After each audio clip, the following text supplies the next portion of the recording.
Momomox TV. Ako ay biktima lang.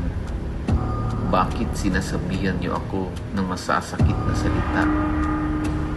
Malandi, madumi, nagkakadiri, may sakit ng bakla, salot, tinanggal pa sa trabaho, pinagtapuyan ng pamilya at kaibigan.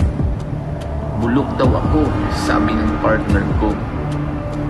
HIV or AIDS. Paano kita nakuha? Paalam at salamat.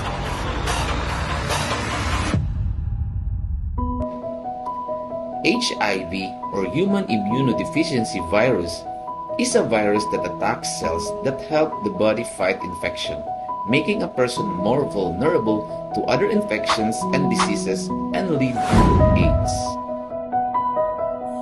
3,409 cases of HIV were recorded in the Philippines from January to March 2024. The highest number of cases was among individuals aged 25 to 34, with 1,640 cases, followed by 1,038 cases among those aged 15 to 24.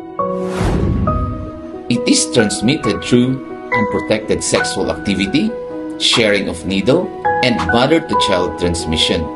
We can prevent HIV by number 1, abstinence, say no to any sexual activities. Number 2, be faithful, stick to one partner. Number 3, correct and consistent condom use. Number 4, don't do drugs and alcohol. And number 5 is education.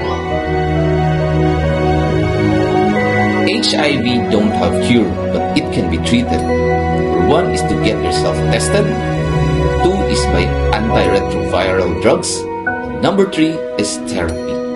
Always remember, life doesn't stop after HIV. Lalaban ako. Sasama ako sa kilos para maiwasan ng HIV. Tara, magsama-sama tayo.